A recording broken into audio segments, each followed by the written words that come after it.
안녕하세요. 저는 서울에 살고 있는 40대 주부예요. 어디에서도 보고 들을 수 없는 희한한 이야기가 우리 주변에 참 많더군요. 같이 울고 욕하고 웃으면서 자주 보고 있는데 이렇게 제 사연도 보내게 되었네요. 저는 어릴 때부터 유복한 집안에서 무남동녀 딸로 컸어요.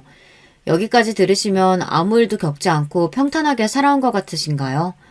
물론 험한 일은 겪지 않고 행복하게 살아온 것은 인정해요. 그런데 말이죠. 저는 몇 년 전부터 한동안 인생의 큰 위기를 맞았습니다. 그것은 바로 사람들의 시기와 질투로 인해 큰 사건을 당했기 때문이죠. 지금도 그때를 생각하면 너무 무섭습니다.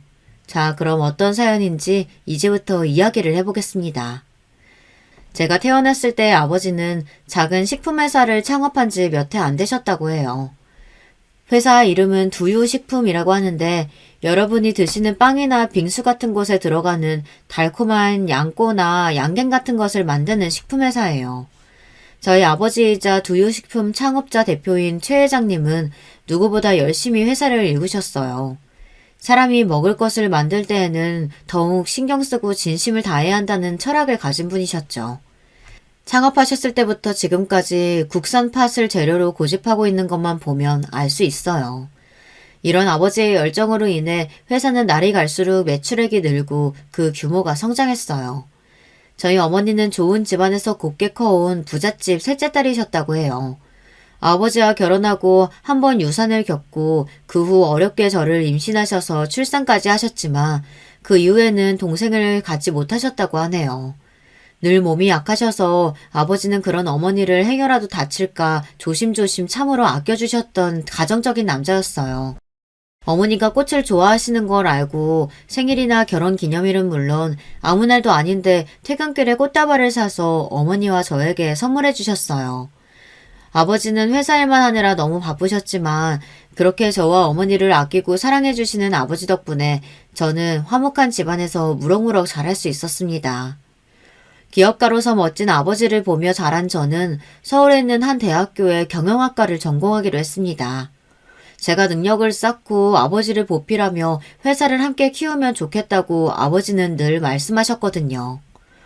막상 대학교에서 경영학을 전공해보니 제가 하고 싶은 일이 아니라는 생각이 들었지만 아버지의 기대를 뿌리칠 수 없어서 졸업 후에도 아버지 회사에서 일을 하게 되었습니다.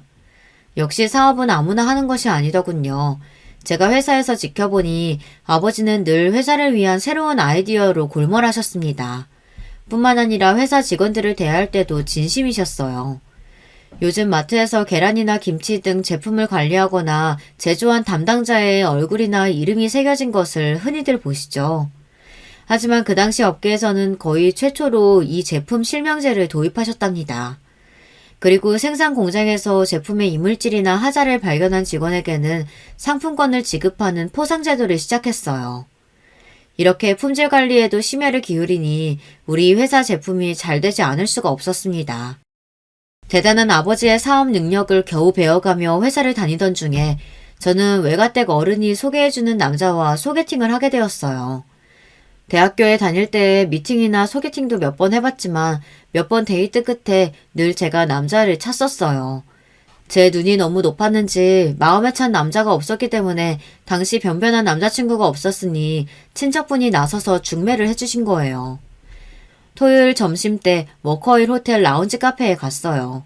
그때 창가 자리에 앉아있던 하얀 셔츠가 잘 어울리는 남자, 제 남편이 된 선호 씨가 나와 있었습니다. 저를 보자 싱긋 웃으며 의자를 빼주는 매너까지 갖춘 사람이었어요. 사실 첫인상에 이미 저는 호감이 생겼지만 말을 하다 보니 이 사람 너무 괜찮아 보이는 거예요. 선호 씨는 건축회사를 운영하고 있는 사람으로 주로 건축미가 뛰어난 독특하고 예술적인 식당이나 회사 건물, 펜션 같은 건축을 해왔다고 설명했어요. 이런 일을 하는 사람을 만나본 적은 처음이었지만 얘기만 들어도 너무 멋있잖아요. 그리고 선호 씨네 아버님은 굉장히 부동산 자산가라고 이야기를 듣고 나갔거든요. 선자리에 나오기 전에는 너무 부유한 집 자제분이라 머리가 벗겨진 나이 많은 남자가 나오는 거 아닌가 걱정했는데 웬일이에요. 머리숱도 풍성했어요. 그리고 외모는 젊어 보였지만 저보다 8살이 많았습니다. 이렇게 만난 우리는 1년간의 연애를 했고 선호 씨의 프로포즈를 받고 나서 결혼 준비를 하게 되었습니다. 선호 씨의 어머님은 몇 해 전에 지병으로 세상을 떠나셨다고 들었어요. 그래서 혼자 사시는 시아버지께 인사를 드리러 본가에 가게 되었어요. 선우 씨의 본가는 평창동에 있는 저택이었어요. 우리 집은 쭉 청담동에서 살았기 때문에 평창동만의 전혀 다른 분위기가 참 멋있었습니다.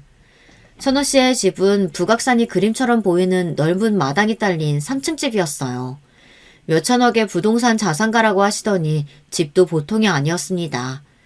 집 응접실에서 도우미 분이 주신 과일과 차를 맛있게 먹고 있을 때 아버님이 오셨어요. 만나서 반갑구나.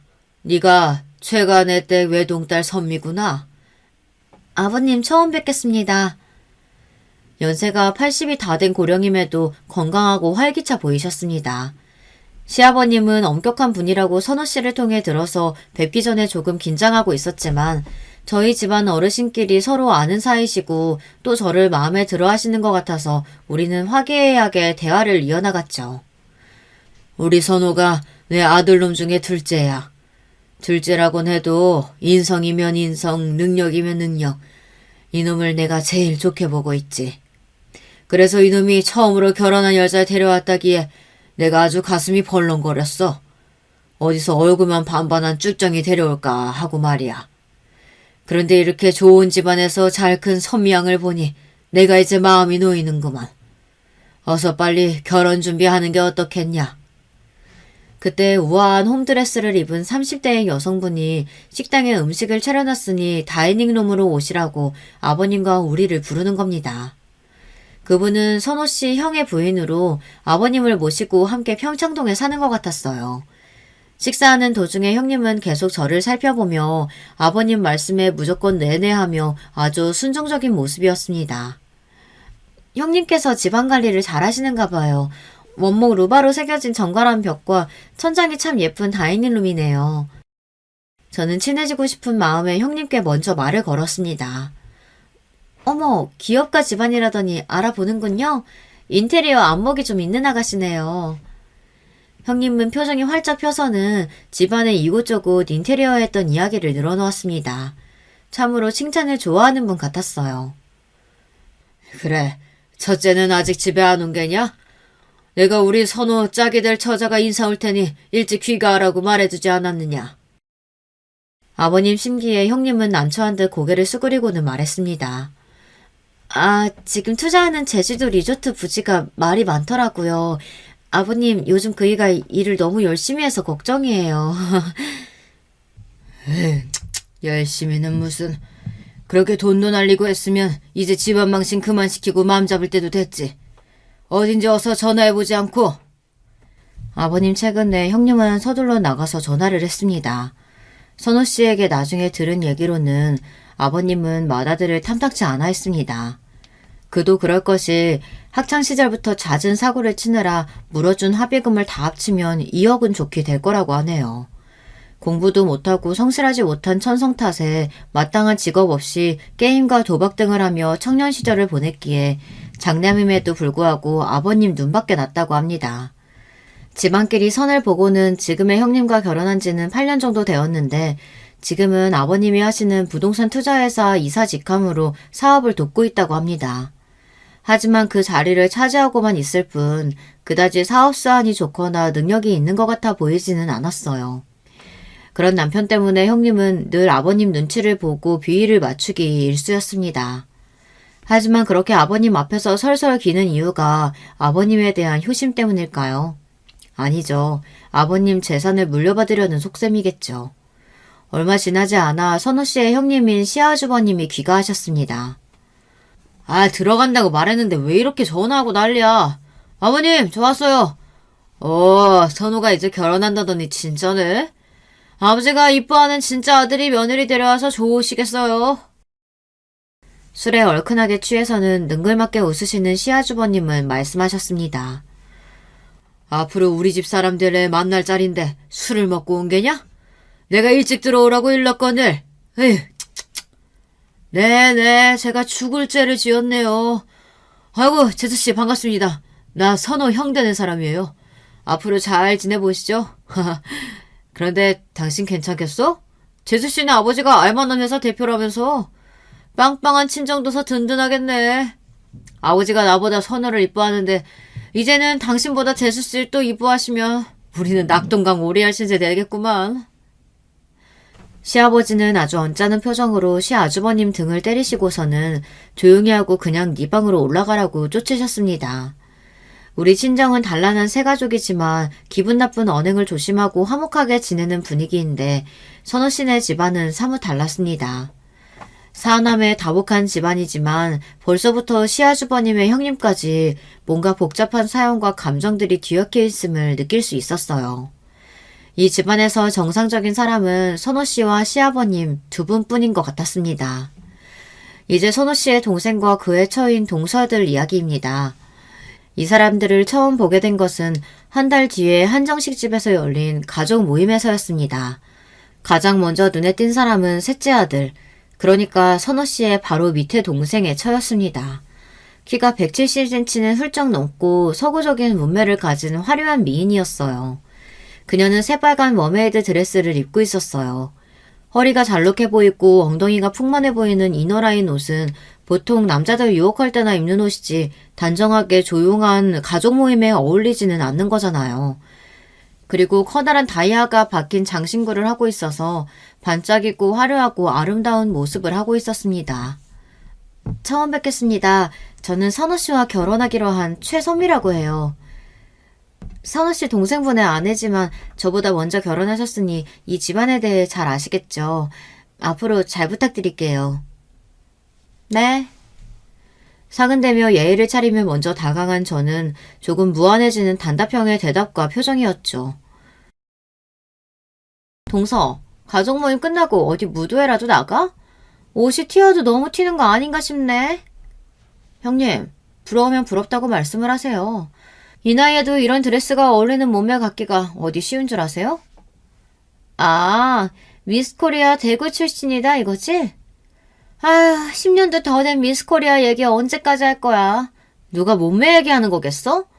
난 그저 동서 옷이 격식에 맞지 않는다는 지적을 하는 것뿐이라고. 재수씨, 앞으로 우리 선미씨 잘 부탁드려요. 잘 부탁드릴 사람은 우리 그이랑 저죠.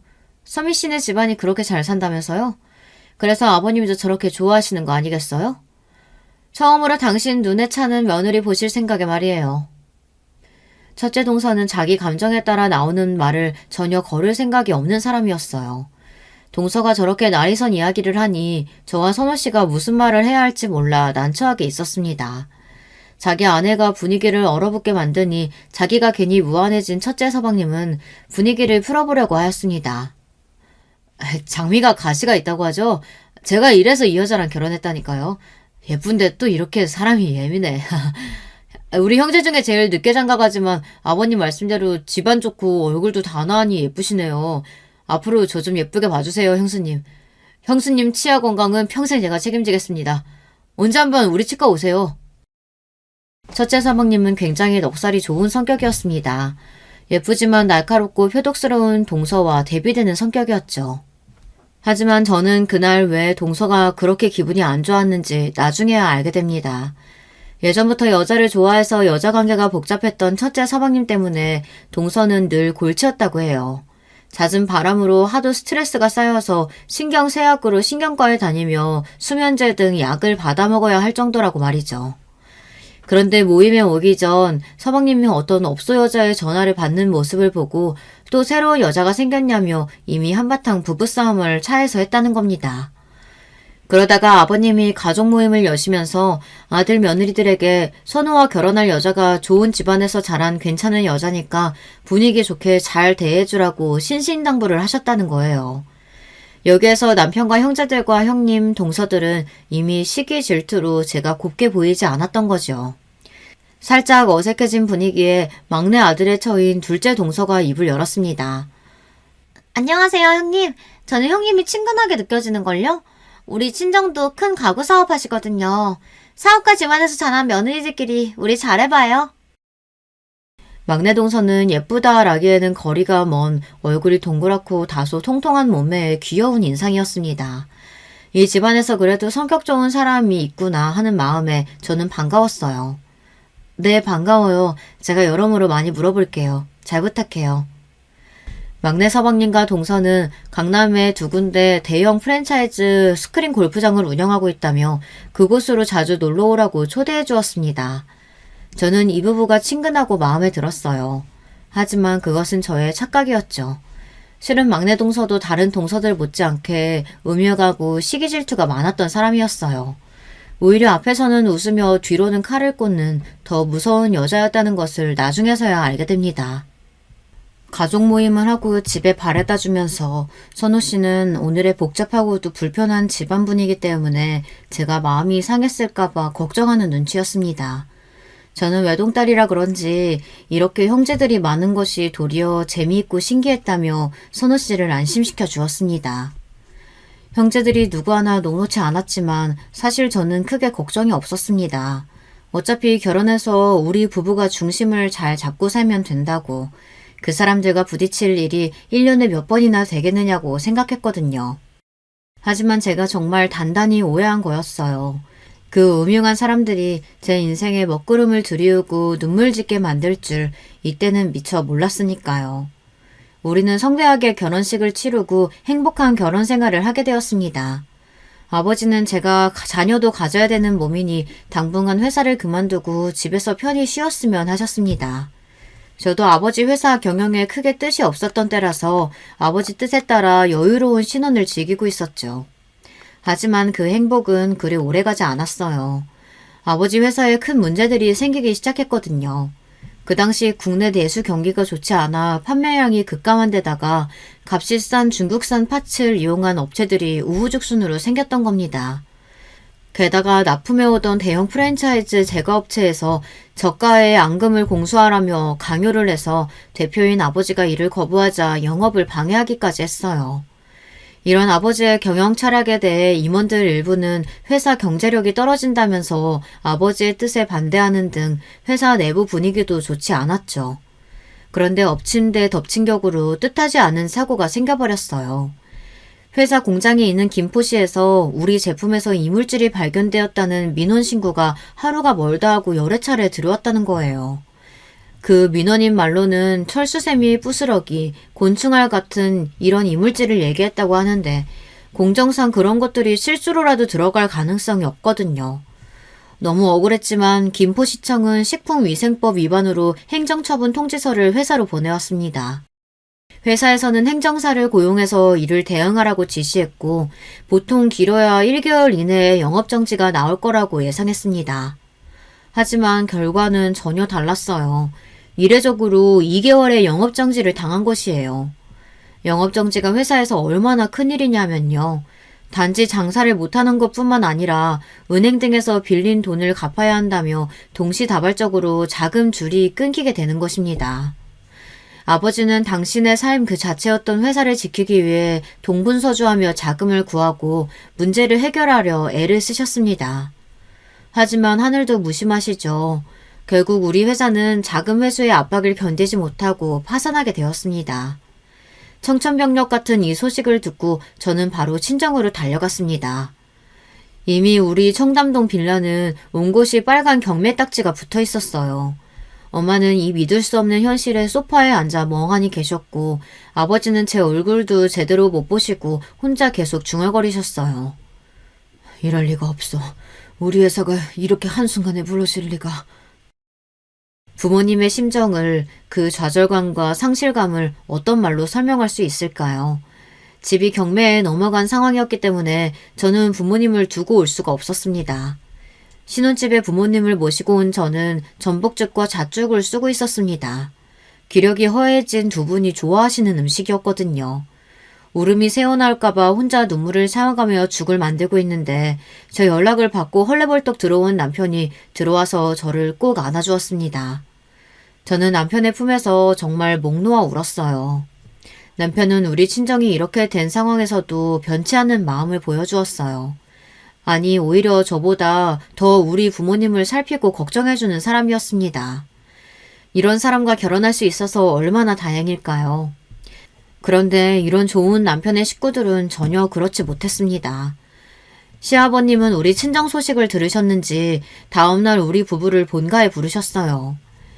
시댁에 도착해보니 이미 시아주버님부터 막내 동생까지 그들의 부인인 형님과 동서들 모두가 와 있었습니다. 둘째 며느라, 네가 상심이 크겠구나. 사실 회사가 부도나기 전에 내가 아는 은행장들에게 어음만기 늦춰달라고 부탁을 했건만 부족했던 모양이다. 미안하다. 내가 도움이 되어주었어야 하는데. 혹시 나중에라도 최 회장이 자금 필요하면 언제든 내게 알려주겠니? 사돈 성격에 내가 빌려준다고 한들 받지 않겠다마는 우리가 어디 남이냐. 아버지 사업이 망하고 주변에는 온통 등 돌리는 사람들 뿐이었습니다.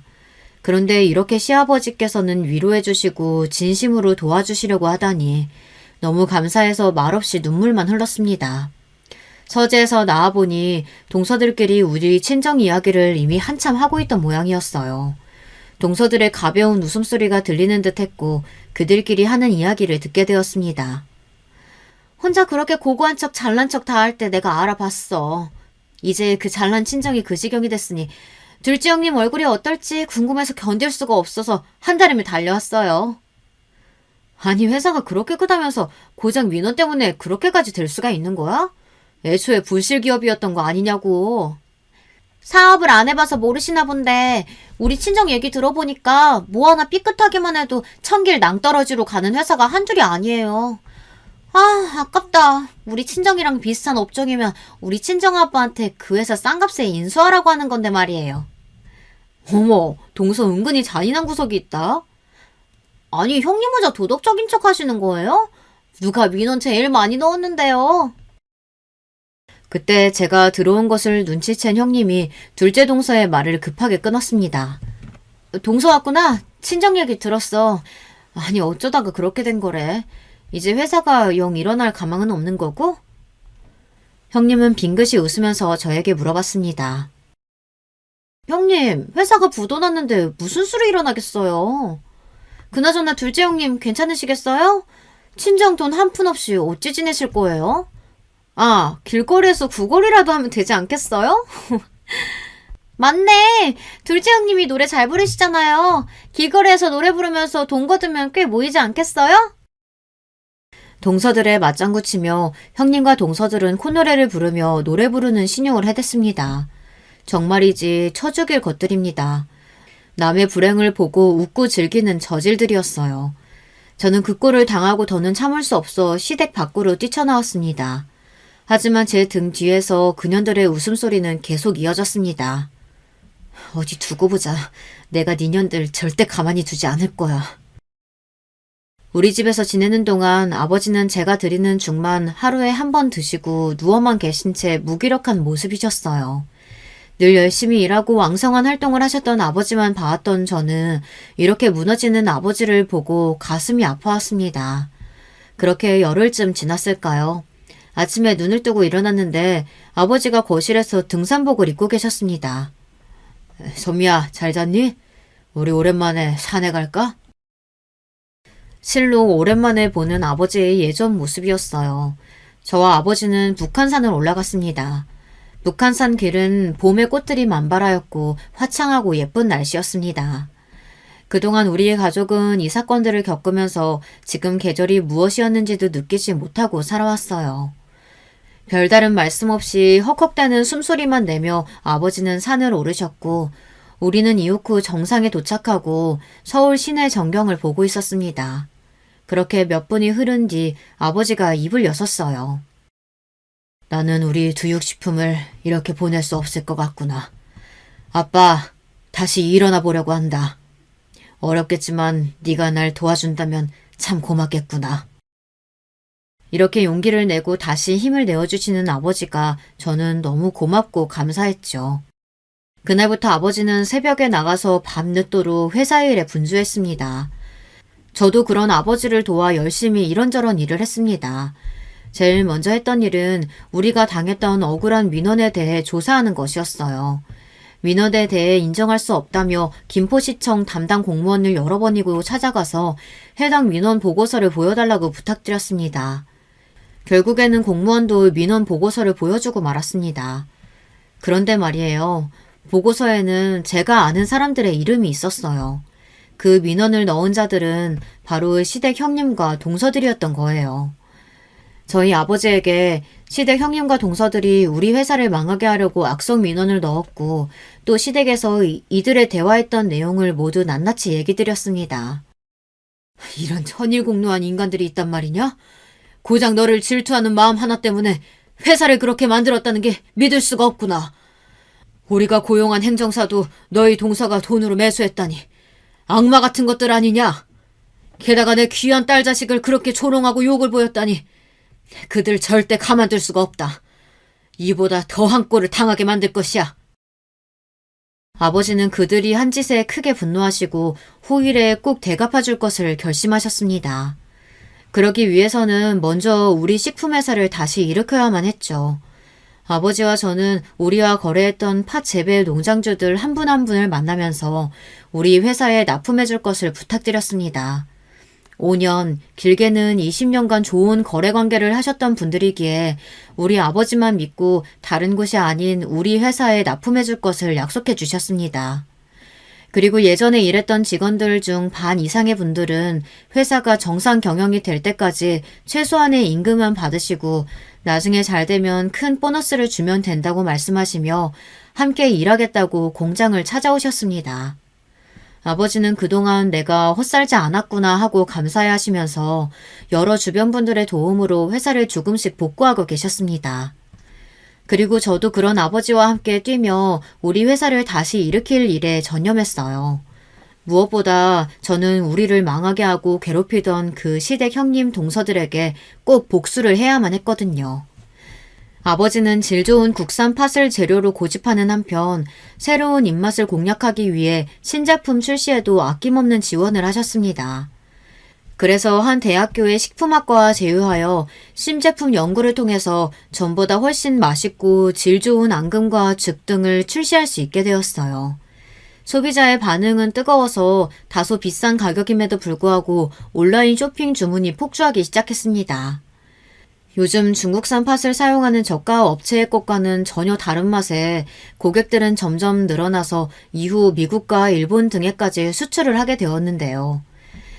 이제 우리 회사는 이전의 매출액 200억을 넘게 되고 농림축산식품부 장관상까지 수상하는 쾌거를 이루게 되었어요. 우리 회사가 부도난 지 무려 1년 6개월 만에 이룬 업적입니다. 우리 가족은 기쁨의 눈물을 흘렸습니다. 누구보다 몸으로 마음으로 고생했던 아버지는 그야말로 뜨거운 눈물을 흘리셨답니다. 다시 일어서기까지는 술 한 방울 입에 대지 않겠다고 선언하셨던 아버지는 그날 최고급 와인을 함께 마시며 저희에게 말씀하셨습니다. 선미야, 그리고 김서방, 그동안 고생 정말 많았고 못난 아비 도와줘서 정말 고맙다. 이제 남은 일은 우리에게 그런 짓거리한 것들 벌 주는 일 아니겠냐. 김서방 집 식구들이라 미안하지만 이해해 줄 수 있겠나? 장인어른, 오히려 제 식구가 한 일로 이렇게 되셔서 도리어 제가 사죄를 드려야 할 일입니다. 그 복수에 저도 동참하겠습니다. 저는 옛날부터 우리 형 동생들의 부인이라 참고만 있었던 거지 그 인성이나 여러 가지 면들로 불만이 많았습니다. 게다가 우리 와이프한테 그런 말까지 하다니 그때 당장 찾아가서 그 여자들에게 욕을 해주고 선미 씨 앞에 무릎 꿇게 하고 싶었는데 선미가 나중에 크게 대갚아준다고 저를 말려서 오늘 이날까지 기다리고 있었어요. 이렇게 우리 세 사람은 드디어 복수를 시작하게 되었습니다. 첫 번째 복수의 대상은 큰형님이었습니다. 시 아주버님이 평소 부동산 사업을 하시다면서 마땅히 돈은 못 벌고 골프를 치고 도박이나 하고 다니는 위인이었는데요. 그래서 시 아주버님이 잘 다니는 골프장에 이미 포섭한 직원 한 명을 보내 시 아주버님과 친해지도록 만들었습니다. 그 직원은 말주변이 아주 좋고 눈치가 빠른 사람으로 상대방 기분과 비위를 아주 잘 맞추는 능력 있는 친구였기에 얼마 뒤 시 아주버님은 그 직원과 아주 친해지고 마음을 터놓는 사이가 되었죠. 그리고 우리는 미리 봐둔 적이 있는 국내의 불법 사설 도박장으로 시 아주버님을 유인하도록 직원에게 시켰습니다. 평소 도박을 좋아하시는 시 아주버님은 직원과 몇 번 다니더니 이내 불법 도박에 빠져들었습니다. 이제는 자기가 나서서 같이 가자고 직원을 조를 정도가 됐어요. 하루 도박장에서 시아버님이 잃은 돈은 1,000만 원이 넘었습니다. 그렇게 돈을 잃는데도 시아주버님은 무엇이 그렇게 좋은지 주말마다 가던 횟수가 3일에 한 번, 2일에 한 번씩 더 자주 불법 도박장에 드나들었습니다. 그리고 이 일로 인해 형님과 자주 다투는 모양이었어요. 형님은 어느 날 저에게 전화를 해서 하소연을 했습니다. 남편이 한동안 잠잠하더니만 다시 도박 귀신이 붙은 모양이야. 무슨 방법이 없을까? 동서가 서방님한테 우리 남편 좀 말려보라고 부탁 좀 해봐. 그래도 똑똑한 둘째 동생 말은 듣는 사람인데. 그 똑똑한 둘째 동생이 자기 형을 도박장으로 이끈 장본인이라는 것을 나중에 알면 얼마나 뒤집어질까요? 아주 고소했어요. 형님께서 상심이 크시겠어요. 그런데 그렇게 도박장에서 돈 잃으면 괜찮으시겠어요? 한두 푼이 아닐 텐데. 동서가 친정이 한 방에 망하더니 배포가 줄었나 봐. 아휴, 우리 재산이 얼만데. 아버님이 주신 건물이랑 땅도 아직 있고 그 정도 돈 잃어도 크게 지장 없어. 형님의 말을 전해드리자 친정아버지는 전략을 바꾸기로 하셨습니다. 국내 도박장에서 잃은 돈으로는 큰 타격이 없으니 해외 카지노에서 큰 돈을 쓰도록 만들기로 했죠. 이제 친해진 직원과 함께 홍콩과 마카오 등 해외여행을 공짜로 보내주기로 했습니다. 처음 직원과 함께 해외 카지노에 가게 된 시아주버님은 국내 도박장보다 훨씬 스케일이 크고 웅장하고 화려한 그곳에 취해버렸습니다. 그리고 이내 도박 베팅 금액을 늘려 하룻밤에 1억 원이나 돈을 잃게 되었어요. 하지만 도박에 빠진 사람은 마약 중독자와 같은 모양입니다. 그렇게 돈을 잃고 나서 국내에 돌아온 지 며칠 안 돼서 시아주버님은 다시 또 마카오에 가고 싶다며 직원을 졸라댔던 겁니다. 그렇게 직원과 시아주버님은 여러 차례 해외 불법 도박을 하고 다녔고 시아주버님은 도박 자금을 충당하기 위해 갖고 있는 주식부터 모조리 처분하더니 이제는 아버님과 공동 명의로 되어 있는 부동산까지 몰래 팔아치우기 시작했습니다. 비밀리에 해야 했기 때문에 이때 우리 친정아버지는 다른 사람의 명의를 앞세워서 시아주버님이 가지고 있는 부동산을 헐값에 사들였습니다. 그렇게 한 달쯤 지나고 본가에서 시아버님의 호출로 가보았습니다. 잔뜩 화가 나신 아버님 앞에서 시아주버님과 형님은 무릎을 꿇고 손을 싹싹 빌면서 난리가 아니었어요. 이제 너는 내 자식 아니다. 그 많은 우리 집 재산 도박에 빠져서 모두 팔아치워? 너 같은 아들은 낳는 게 아니었어. 꼴도 보기 싫으니까 당장 나가라. 너희 식구 모두 말이야. 아버님, 제발 한 번만 용서해주세요. 이제 다신 그러지 못하게 저를 믿고 한 번만 봐주세요. 네? 믿어? 내가 너는 믿을 거라고 생각한단 말이냐? 첫째가 그러는 동안 너는 뭐하고 있었냐? 너도 백화점이나 다니면서 몇 천만 원씩 써대며 살았던 거 내가 모를 줄 아냐? 다 필요 없다. 앞으로 이 집에 발 붙일 생각은 하지도 마. 그렇게 시아버님은 서재로 들어가 버리셨어요. 형님과 시아주버님은 우리 부부에게 와서 사정사정 하셨습니다. 도와달라고요. 아무 잘못도 없이 우리 친정회사가 망했을 때 형님 뭐라고 말씀하셨어요? 구걸이라도 하면서 지내라면서요. 이제 형님도 거지처럼 구걸하면서 사시면 되겠네요. 형님은 그런 저에게 자존심을 세우며 뭐라고 얼마나 욕을 하던지요. 하지만 전 그 여자를 무시하고 남편과 시댁을 나왔습니다. 그 후로 형님대는 시댁에서 쫓겨나서 변두리 지역의 빌라로 이사를 가서 겨우 입에 풀칠이나 하며 산다고 들었습니다. 제 손으로 돈 한 푼 벌어본 적 없는 그 부부가 펑펑 쓰고 사치하던 씀씀이를 버리지 못해서 아직도 한 번씩 돈을 빌려달라며 연락을 해오고 있습니다. 그럴 때마다 저는 형님이 제게 했던 모욕 그 이상의 말을 하며 푼돈 10만 원, 가끔은 100만 원씩 빌려주고 있답니다. 이렇게 형님에 대한 복수는 끝이 났어요. 그 다음 대상은 첫째 동서입니다. 첫째 동서에게는 아들 둘이 있었는데요. 그중 막내 아들은 정말 망나니 같았죠. 욕설과 폭력을 일삼는 비행 청소년이었는데 어릴 때부터 친구들을 폭행하고 다니는 모양이었어요. 하지만 돈으로 합의를 하며 반성도 제대로 하지 않고 살았던 것 같아요. 그러던 어느 날 이 막내 아들이 연예기획사에서 아이돌 가수로 데뷔하게 된 거예요. 첫째 동서는 자신의 미모나 미스코리아 과거에 더해서 막내 아들 자랑까지 덧붙여서 동네방네에 소문을 내고 다니고 있다고 전해 들었습니다. 친정 아버지는 평소 알고 지내는 기자분이 있으셨습니다. 그 기자분을 만나서 좋은 연예계 뉴스거리를 줄 테니 대서특필을 해줄 수 있는지 물어보았습니다. 특종 기사가 있다고 하는데 거절할 리가 있을까요? 그 기자는 동선의 막내 아들의 학창시절 학교폭력 이력과 그로 인해 피해를 입은 학생들에 대한 인터뷰를 신문 1면에 실어 내보냈습니다. 그 아들은 부모들의 전폭적인 지지와 백으로 기획사에서도 밀어주는 잘나가는 신인 아이돌이었는데 이 기사 한 방으로 바로 이미지가 아주 나빠지게 되었죠.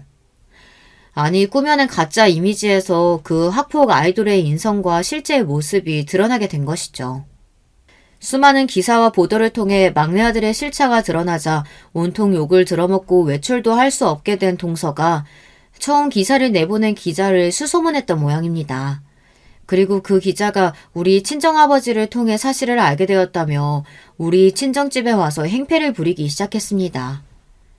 아니, 우리 잘나가는 아들한테 똥을 뿌려도 이게 무슨 심보야?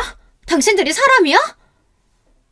이 여자가 자기 아들 잘못 키운 반성이나 할 것이지. 여기가 어딘 줄 알고 행패를 부려? 경찰서에 끌려가고 싶어? 제발요, 사돈 어르신. 우리가 무슨 원수진 것도 아닌데 이렇게까지 하신답니까? 제발 기사 멈춰주세요. 이제 막 데뷔해서 잘 나가기 시작하는 앞길이 밝은 애예요. 앞길? 남의 자식 때리고 괴롭힌 놈이 무슨 밝은 앞길 타령이에요. 그때 들어온 저를 보고 동서는 표독스럽게 째려보면서 말했습니다. 형님, 말이면 다예요? 우리 아들 눈에 피눈물 나게 하고 당신들은 멀쩡한 줄 알아? 그 입으로 말 한 번 참 잘했네. 예전에 우리 회사 망하게 해놓고 내 딸한테 뭐라고 말했어? 거지처럼 빌어먹으라고? 그걸 들은 아비인 내 눈에서는 피눈물 안 났는 줄 아는가? 그건 정말 미안해요.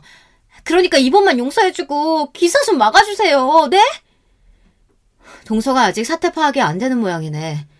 우리는 퍼뜨린 적 없어. 사실을 알려줬을 뿐인데 모든 언론이 알아서 기사를 내고 있는 것 뿐이지. 그러게 아들 바르게 잘 키웠어야지. 남의 귀한 자식들 괴롭혔을 때 혼도 내고 말이야. 대충 돈으로 무마시키고 살아온 당신들 잘못으로 귀한 아들이 그 지경 됐다는 걸 아직도 모른단 말이야? 그런데 이를 어쩌나? 우리는 이제 시작인데.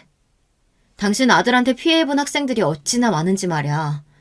그 피해 학부모들을 모아서 소송도 진행할 생각이야. 동서는 얼굴이 새파랗게 질려서 제발 용서해달라고 빌었지만 아버지와 저는 멈출 생각이 조금도 없습니다. 결국 동선의 막내 아들은 학폭으로 연예계에 발도 못 붙일 정도로 매장당하고 이 충격으로 우울증이 와서 정신과에 다니게 되었습니다. 한편 아들의 학구폭력 피해자들 모임은 단체 손해배상 소송을 진행해서 첫째 서방님네는 거의 모든 재산을 합의금을 마련하는 데 써야 했답니다. 그렇게 재산을 잃고 나니 동서는 자신의 미모를 가꾸기 위해 매일 드나들던 에스테틱이나 백화점에도 못 가고 서방님은 그 좋아하던 유흥업소에 다닐 돈도 없이 치과에서 일하기 바쁘다고 들었어요. 우리 친정에 못할 짓을 한 당사자들, 형님 그리고 첫째 동서까지 되갚아주고 나니 남은 사람은 막내 서방님의 처, 바로 막내 동서였습니다. 막내 동서는 사업을 하는 같은 친정을 둬서 반갑다며 제 앞에서는 사람 좋은 웃음을 지으며 친한 척했지만 사실 그 누구보다 저를 시기질투한 인물이었습니다. 그래서 우리 친정회사에 거짓 민원을 넣고 망하게 만들자고 제안한 사람도 행정사를 매수했던 사람도 바로 막내 동서였다고 첫째 동서를 통해 들었습니다. 그래서 친정아버지와 저는 막내 동서에게 가장 크게 복수하려고 마지막 복수의 대상으로 계획했습니다. 조사해보니 그 여자 친정인 가구회사가 문제가 많더구나. 쇼핑 홈페이지에 올려놓은 것과는 다른 저질의 값싼 중국제 가구를 소비자한테 판매하고 교환 제품 요구하면 잠적해버리질 않나. 카드보다 현금으로 결제하면 할인을 많이 해준다며 현금 결제 유도해서 매출액의 상당수를 탈세하고 있었어. 피해를 입은 소비자들은 아무리 소비자보호원에 항의해도 담당 공무원한테 뇌물을 주고 입막음까지 하고 말이야. 그런 악덕 기업은 망하게 하는 것이 어렵지도 않을 뿐더러 같은 기업이면 내가 봐도 망해야 하는 것 같구나. 부실 기업인 가구회사를 위기에 빠뜨리는 것은 그리 어렵지 않았습니다.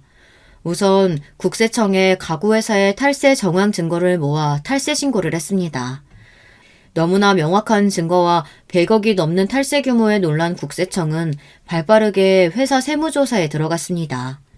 그리고 조세 포탈 혐의로 검찰에 고발당하고 조세범 처벌법에 따라 회사 대표인 막내동서 아버지는 징역 6개월형과 벌금 300억을 선고당했습니다. 고의로 너무 오랫동안 그리고 과도하게 큰 금액을 탈세한 탓에 이런 처분이 내려진 것입니다. 이렇게 막내동서 친정집은 하루아침에 쑥대밭이 되어버리고 맙니다. 우리 아버지는 늘 정도를 지키며 좋은 사람들과 함께 경영해오신 덕에 다시 일어날 힘이 있으셨지만 이 악덕 가구회사는 워낙에 양아치 짓으로 욕을 먹고 친정 내 식구들이 잘 살아오지 못한 탓인지 도와주겠다는 사람 하나 없이 주변에 온통 잘 됐다고 박수치는 사람들 뿐이었습니다. 같은 기업인데도 이렇게 판이하게 다르니 오히려 불쌍할 지경이었습니다. 결국 망한 가구회사는 다시 살아나지 못할 것이고 막내 동선의 친정아버지는 감옥에 다녀오신 뒤로 매일같이 술만 마시고 불평불만에 남탓만 해대며 겨우 하루하루를 살아가고 있을 뿐이라고 들었습니다. 하지만 아버지와 저는 여기서 복수를 멈출 마음이 없었습니다. 막내 동선의 친정만 만했을 뿐 막내 동선에는 압구정의 아파트에서 아직 잘 살고 있잖아요. 누구보다 돈에 욕심이 많았던 막내 서방님과 동서에게 우리는 사람 하나를 심게 됩니다. 이 사람은 막내 서방님이 하는 강남의 스크린 골프장에 자주 찾아가며 서방님과 동서에게 환심을 사기 시작합니다. 이 사람은 자신은 몇천억대의 자산가로 부동산과 골프장 등의 사업을 크게 하고 있다고 소개하고 벤틀리 외제차를 끌고 다니며 온통 명품으로 치장하고 말을 정말 잘하는 사람이었습니다. 만난 지 한 달도 안 되어서 막내네는 이렇게 부유해 보이고 매력적인 사람이 하는 말이라면 무엇이든 고지고대로 믿게 됩니다. 특히 막내 서방님은 아버님이 자신에게 큰 부동산은 주지 않고 스크린 골프장만 몇 개 차려준 것에 대해 늘 불만을 갖고 있었어요. 자신이 좋아하는 골프장을 차리고 싶어하는 욕심을 공략해서 우리는 새로 짓고 있는 골프장에 300원만 투자하면 무려 1000억의 가치를 가진 골프장의 단독 소유자가 될 수 있다고 설득하였습니다. 강릉에 건설 중인 골프장을 몇 번 가서 실제로 보고 온 서방님은 이미 마음이 넘어가서 할 수 있는 모든 대출을 감행하게 됩니다. 막내 동서도 자기네 친정집이 망하자 더욱 돈의 혈안이 되어 이성을 잃고 서방님의 투자를 거들었습니다. 저와 남편에게도 함께 투자하라면서 지분을 주겠다고 설득까지 하더군요. 우리가 가족이니까 특별히 둘째 시아주버님네도 투자에 참여하게 해주는 거예요. 이미 첫째, 셋째 시아주버님네는 저렇게 망해버렸으니 뭐 투자할 돈도 없겠지만요. 우리랑 같이 투자하면 투자금의 3배 넘게 벌게 할 거라니까요. 우리 덕에 땡 잡은 줄 아세요. 저는 코웃음이 나왔습니다.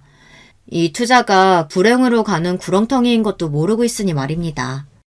막내 동선에는 가지고 있는 재산을 급히 처분했을 뿐만 아니라 시아버님이 증여해주신 집과 상가 등 모두를 담보로 100억이나 되는 대출을 받게 됩니다. 그렇게 과도하게 투자를 하고 골프장의 완공을 기다리던 막내 동선에는 어떻게 되었을까요? 여러분의 예상대로 이들은 이 골프장은 다른 사람의 소유였고 투자한 금액은 모두 사기꾼이 들고 잠적해버린 것을 나중에야 깨닫게 됩니다. 그날로 이 부부는 시댁에 와서 시아버지 바지가랑이에 매달려서 울고 불며 대출금을 대신 갚아달라며 조르고 있었습니다. 이 집 자식들은 사고는 자기들이 마음대로 쳐놓고서 뒷수습은 시아버지께 부탁드리는 것이 특기인 모양이에요. 하지만 우리 시아버님이 어떤 분이신가요? 난 너희 같은 것들에게 한 푼도 줄 수 없다. 이미 증여해준 세상까지 다 날린 마당에 무슨 낯으로 날 찾아온 게냐? 막내 너도 호적에서 파버릴 것이니 썩 나가! 시아버님도 도와주시지 않자 막내 동선에는 첫째 형님네부터 우리까지 모두에게 도와달라는 연락을 해왔습니다. 둘째 형님네밖에 없어요. 우리 그동안 사이 좋았잖아요. 한 번만 도와주세요. 네? 가능한 돈 빌려주시면 우리가... 동서, 연기 그만해. 나 다 알고 있어. 자기가 형님 첫째 동서랑 합심해서 우리 친정집 망하게 했던 거 말이야. 심지어 자기가 이 모든 일을 계획하고 주도했다며? 사람이 어떻게 그렇게 악랄할 수가 있어? 그래놓고 나한테 뭐라고 했어? 구걸하라며. 거지같이 말이야. 아유, 무슨 오해가 있으신 모양이에요. 잠깐만. 그러면 그 일 때문에 우리 친정집을 이 꼴로 만든 게 형님이에요? 그래, 맞아. 우리 아버지와 내가 했어. 하지만 우리가 아니었어도 동선의 친정은 제대로 경영도 못하고 사람답게 살지도 못했기 때문에 더 처절한 결말이 있었던 거야. 뭐라고? 내가 가만히 있을 줄 알아? 그렇게 막내 동서는 자신의 잘못은 반성하지 않고 우리에게 저주를 퍼부었습니다. 그 이후로 우리 부부는 막내 동서네가 용서를 구하며 돈을 빌려달라고 연락을 해도 차단하고 받아주지 않았습니다. 한편 시아버님은 막내 아들네까지 이렇게 된 것을 알고는 크게 상심하셨습니다. 그리고 저는 그런 시아버님께 너무 죄송스러웠어요. 우리 복수의 대상은 형님과 동서들이었지만 그로 인해 죄 없는 시아버님까지 힘들어 하셨으니까요. 친정아버지와 저는 시아버님을 찾아뵙고 그간의 일을 털어놓고 진심으로 사죄를 드렸습니다. 이 이야기를 들으신 시아버님은 놀라셨는지 잠시 아무 말씀이 없으셨습니다. 우리 아이들이 이렇게 망해버린 것이 사돈과 내가 아끼는 둘째 며느리가 꾸민 일이라니 솔직히 너무 놀랐습니다. 하지만 저는 알고 있었어요. 둘째를 제외한 다른 자식들은 정말 제대로 된 자식이 없다는 것을 말입니다. 그리고 그 아이들이 자신이 자초한 잘못에 대한 죗값을 치르고 있다고 말이에요. 솔직하게 모두 이야기 털어놔줘서 고맙고 또 사돈어른네와 둘째네 모두 용서해보도록 노력하겠습니다. 시아버님은 눈물을 흘리며 이렇게 말씀해 주셨습니다. 그리고 친정아버지는 이 일을 벌이면서 헐값에 매수했던 첫째네 부동산과 막내네가 주었던 투자금을 시아버님께 돌려드리려고 했습니다. 어차피 이 돈들은 그들 스스로 번 것이 아니라 처음부터 시아버님이 주신 재산이었기 때문에 친정아버지께서는 처음부터 이 돈을 시아버님께 돌려드리기로 생각하셨던 거예요. 이로써 영화와 같았던 우리의 복수는 끝이 났습니다. 형님과 동서들은 시기 질투에서 벌인 일로 인해 자신들에게 더 큰 불행이 찾아올지 아마 몰랐을 거예요. 남의 눈에 눈물 나는 일 벌여서는 안 되겠다는 그런 교훈으로 제 이야기를 들어주시면 고맙겠습니다. 저도 제가 잘못한 만큼 앞으로 더 반성하고 사람답게 살기 위해 노력하기로 했습니다. 가진 재산을 기부도 하고 봉사활동도 하면서요. 그럼 이제 제 사연을 마치도록 할게요. 안녕히 계세요. 안녕하세요. 저는 바닷가 작은 도시에 살고 있는 7학년 할아버지입니다. 작년에 잊지 못할 칠순을 치렀지요. 저희 집은 아들 둘에 애들 엄마까지 해서 4식구입니다. 세월을 돌이켜보면 맨손으로 시작해서 아무것도 생각하지 못하고 오로지 가족만 생각하고 앞만 보고 달려온 것 같아요. 저는 중소기업의 공장에서 정비 및 설치 일을 맡아서 하고 있었어요. 공장에 기계를 새로 설치하는 일이나 기계에 이상이 생기지 않도록 매일같이 점검하고 보수하는 작업을 했죠. 젊었을 때는 달력의 날짜들이 온통 까맣게 칠해져 있었어요. 제 달력에는 파란색과 빨간색은 없었습니다. 귀여운 자식들이 태어나는 모습도 제대로 보지 못했어요. 밤늦은 시간에도 회사에서 전화가 오면 달려나갔죠. 남들 다 쉰다는 주말조차도 말이죠. 그래도 저는 우리 애들 굶기지 않고 공부시킬 수 있으면 그것만으로도 충분했습니다. 어른들 말씀으로 결혼한 우리 집사람도 마찬가지였어요. 전업주부였지만 집에는 늘 부업거리로 가득했어요. 어느 날은 신발 밑창을 자르고 있었고 어느 날은 손톱깎이를 조립하고 있었죠. 종이 가방을 접기도 했고요. 손이 잠시라도 쉬지 않았어요. 그렇게 우리는 악착같이 살았고 아이들에게도 나름 최선을 다했어요. 그렇게 자란 아이들이 어느새 대학을 졸업하고 취직을 하고 자기 짝을 찾아 결혼했죠. 자식들을 향한 마음이야 다 같겠지만 장남은 저희 부부에게 있어 아픈 손가락이었어요. 어릴 때 막내가 몸이 약해서 늘 병원 신세를 져야 했거든요. 그래서 장남에게 많은 신경을 써주지 못했어요. 늘 그게 마음에 걸렸죠. 그래서 사춘기 시절 큰애가 사고를 치고 들어와도 저희 부부는 혼을 낼 생각보다는 상대방 부모에게 찾아가 사과하고 용서를 구하는 게 전부였어요. 지금 생각하면 왜 그랬을까? 잘못을 했으면 따끔하게 혼을 냈어야 하는데 그렇지 못한 것이 아주 많이 후회가 되죠. 한 번은 친구랑 크게 싸워서 일을 부러뜨린 적이 있었어요. 저는 소식을 듣고 기함을 했지요. 그것도 한 동네 사는 애로 어릴 때부터 늘 함께 다니던 친구였는데 이게 갑자기 뭔가 싶었어요. 무엇 때문에 그런 일이 벌어졌는지 처대에게 몇 번이나 물었지만 끝까지 입을 다물고 한마디도 하지 않더라고요. 집사람까지 나서서 달래보기도 하고 윽박질러 보기도 했지만 무슨 고집이 그렇게 센지 아무 말을 하지 않았어요. 저희는 이가 부러졌다는 애 집에 찾아가서 정말 죄송하다고 어떻게든 보상하겠다고 비는 것 말고는 할 수 있는 게 없겠더라고요. 그 집에선 당연히 난리가 났지요. 아니 별일도 아니더만 어떻게 이렇게까지 만들 수 있어요? 그러면서 사과 한마디도 하지 않고 도대체 집에서 어떤 교육을 시키신 거예요? 아유, 정말 죄송합니다. 뭐라 드릴 말씀이 없네요. 내가 진짜 말 안 하려고 했는데 애들한테 툭 하면 돈 빌려선 갚지도 않고 우리 애가 빌려간 돈 오늘까지 달랬다고 애를 이 지경으로 만든다는 게 말이 돼요? 아이 한 동네 살면서 얼굴 붉힐 일 만들고 싶지 않아서 많이 참았는데 한두 번도 아니고요. 네? 저는 깜짝 놀랐습니다. 그런 일이 있을 것이라고는 생각 못했거든요. 저는 다친 아이에게 일의 전후 사정을 물었어요. 아이는 울먹거리면서도 다 얘기를 전해줬어요. 우리 애가 최근 돈을 빌려달라고 하면서 갚아준 적이 한 번도 없다고요. 그러면서 빌려주지 않으면 않는다고 때리고 빌려준 돈을 달라고 하면 달란 소리를 했다고 때린다고 말이죠. 저는 한 번도 생각해 본 적이 없던 일이라 뒤통수를 세게 맞은 기분이 들었어요. 저와 집사람은 우선 빌렸다는 돈을 그 자리에서 갚고는 집으로 돌아왔어요. 그리고 처대에게 사실이냐고 캐물었죠. 다 알고 왔으면서 왜 물어요? 왜 물어요? 너 지금 네가 무슨 짓을 하고 있는지 모르는 거야? 네가 하는 짓이 동네 양아치들이나 하는 일이야. 어? 돈이 왜 필요한데? 어디다 쓰려고? 그리고 필요하면 나나 엄마한테 달라고 해야지. 그걸 왜 애들한테 빼앗아? 빼앗긴 누가? 나중에 알아서 갚았다고요. 근데 그 새끼가 그걸 못 참고 나한테 갚으라고 하루 종일 쫑알쫑알. 빌렸으면 바로 갚던가 언제까지 갚겠다고 하던가. 여기저기 빌리기만 하고 갚지를 않으니 당연히 대촉하지 그럼. 그의 탓이란 말이야? 당연하지. 내가 뭐. 넌 갚겠다고 했어. 내가 그렇게 말했으면 주둥아리 쳐닫고 기다리면 그만이잖아. 저는 아들과 얘기를 하면 할수록 놀랍다는 생각밖에 들지 않았습니다. 그날 저는 처음으로 회초리를 들었어요. 아들은 바락바락 소리를 지르면서도 끝까지 잘못했다는 말을 하지 않더라고요. 저희 집은 그렇게 한바탕 난리를 치고 두 번 다시 그런 짓을 하지 말라고 단단히 주의를 줬어요. 그게 효과가 있었던 것인지 정말 아들은 조용하게 지내더라고요. 더 이상 학교에서 오라고 연락이 오지도 않았고요. 그래서 저는 한때의 사춘기 반항심 정도로 생각했어요. 그게 저의 뼈아픈 착각이었다는 것을 알게 된 것은 한참이 지나서였지만 말이에요. 저희 집에 평화가 찾아온 것은 그것만이 아니었어요.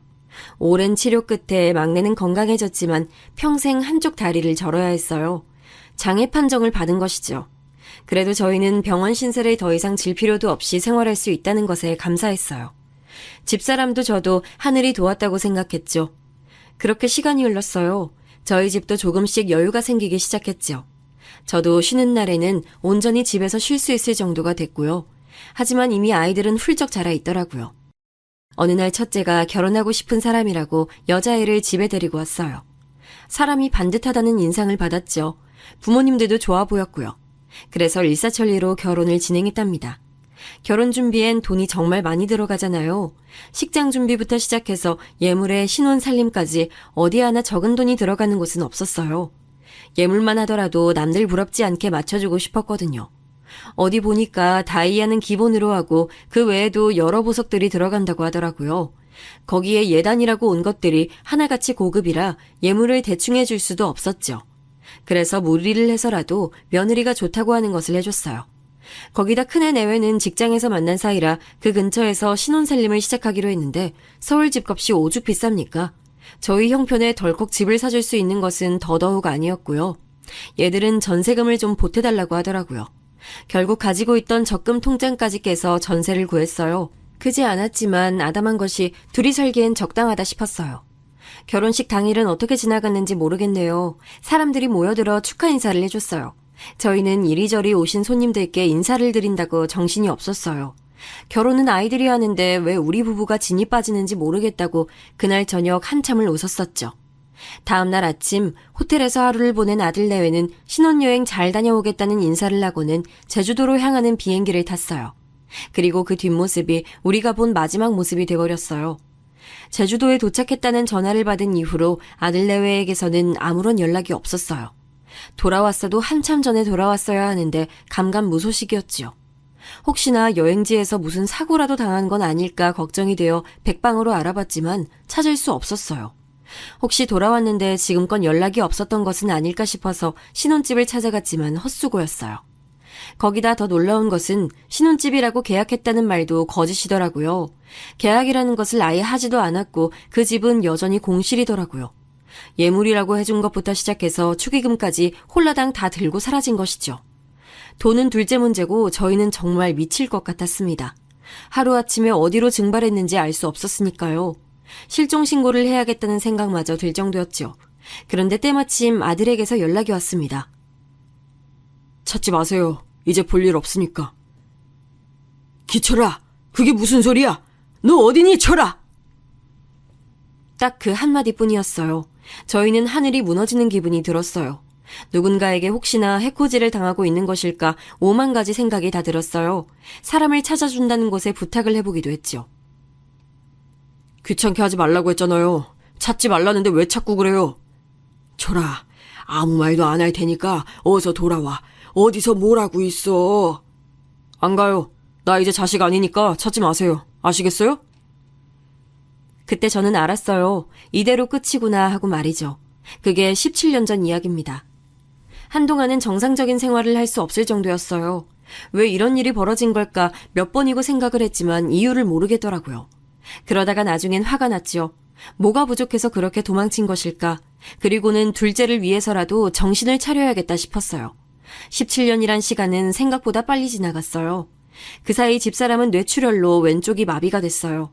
병원에선 더 이상 좋아질 수 없을 것이라고 하더군요. 거기에 지병인 당뇨도 있어서 병원비가 만만찮았어요. 다리가 불편한 아들도 벌 수 있는 돈이 한정적이고요. 저도 일을 한다고 했지만 저를 필요로 하는 곳이 없더라고요. 그래서 결국 기초수급 생활자가 됐습니다. 그 덕분에 빠듯하지만 생활을 이어올 수 있었지요. 그나마 다행스러운 것은 집사람이 전혀 쓸 수 없다는 판정받은 왼쪽도 조금이지만 움직일 수 있게 됐다는 것이었어요. 그래서 3년 전부터는 일을 하러 나갈 수 있게 됐어요. 그 전에는 집을 길게 비울 수가 없었거든요. 그러던 어느 날, 전 아직도 그날을 잊을 수가 없어요. 날씨가 어땠는지도 명확하게 그려질 정도지요. 연락하지 말라고 하고는 사라진 처대가 제 앞에 나타난 날이죠. 겨우 구한 일을 마치고 집에 들어가는데 본 적 없는 차가 떡하니 주차가 되어 있었어요. 남의 집 앞에 이게 뭔가 싶었죠. 안 그래도 좁은 골목인데 이렇게 주차를 해두면 어쩌자는 건가 싶기도 했고요. 속으로 온갖 욕을 다 하고 대문을 넘는데 둘째가 굳은 얼굴로 나왔어요. 둘째가 망설이면서 무슨 말을 하려고 입을 번긋거리는데 안쪽에서 소리가 들리더라고요. 집사람이었죠. 저는 허둥지둥 방문을 열었어요. 그리고 붉어진 얼굴로 삿대질을 하던 집사람이 제일 먼저 눈에 들어왔어요. 수철이 엄마 왜 그래? 혈압 오르면 안 되는 거 잘하는 사람이 왜?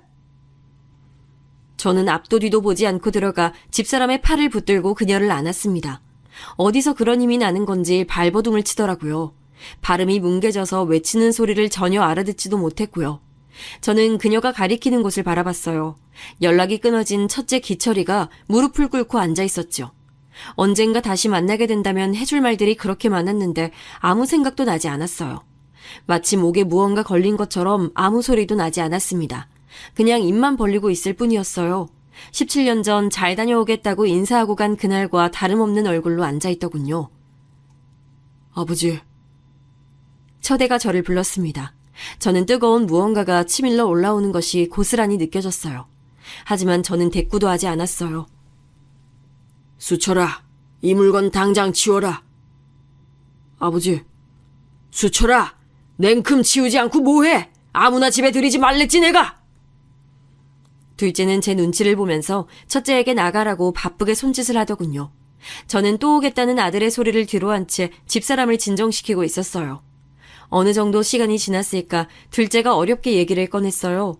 불과 몇 시간 전이었다고 해요. 퇴근해서 저녁 준비를 하는데 어떻게 알았는지 첫애가 집에 들어오더라고요. 첫애가 그렇게 사라지고 저희는 몰랐던 사실을 알게 됐어요. 결혼 준비를 한다고 대출받은 것이 있었다는 사실을 말이죠. 그것도 둘째 아들의 이름으로 말이죠. 그래서 겨우 마련한 집도 팔아 그 빚을 갚고는 이곳으로 이사를 온 상태였답니다. 그랬던 곳에 첫애가 나타났으니 놀라지 않을 수 없었어요. 우리 가족 그 누구하고도 연락하지 않았으니 아무도 알려준 적이 없었는데 말이죠. 첫애는 오자마자 집사람에게 매달려서 미안하다고 몇 번이나 사과를 했다고 해요. 그리고는 자기가 돈을 모았다고 편한 곳으로 우리를 모시고 싶다고 말했다고 전해주더군요. 저는 코웃음 쳤어요. 큰 놈이 그렇게 말을 했다고? 좋은 곳으로 모시고 싶다고? 웃기지 말라 그래. 다 버리고 갈 때는 언제고 이제 와서 이롭다. 그래도 아빠, 엄마 몸도 불편한데 형이 여력이 된다고 하니까. 됐다! 지가 어떻게 했는데 너한테 우리한테. 2번 다시는 여기 못 오게 문 단단히 걸어. 저는 버럭 소리를 질렀어요. 둘째는 제 눈치를 보면서 알겠다고 고개를 끄덕였죠. 집사람은 눈만 감고 한마디도 하지 않더라고요. 아까 그렇게 화를 내서 기운이 빠진 것 같았죠. 저는 집사람의 손을 잡고 아무 일도 아니라고 곧 좋아질 것이라고 토닥였어요. 그런데 다음 날부터 큰애는 매일같이 우리 집에 찾아왔어요. 소금을 뿌려도 보고 물도 뿌려가며 쫓았지만 끈질기게 오더라고요. 제가 잘못했어요. 그냥 당장에 눈이 멀어서 제가 못할 짓 했습니다. 제가 다 갚을게요. 예? 한 번만 용서해 주세요. 이롭다. 네가 끊었다. 네 놈이 천륜을 끊었다고. 그런데 이제 와서 이롭다 이롭소. 저는 단호하게 뿌리쳤지만 아들은 끈질기게 찾아왔어요. 어느 날은 예전에 제가 좋아했던 과일이었다며 곶감을 잔뜩 사오기도 했고 또 어떤 날은 집사람 마사지를 해주겠다고 무슨 기계를 가지고 와서는 설치해주고 가기도 했죠. 늘 쫓겨나듯 나가면서도 자꾸 쫓아오더라고요.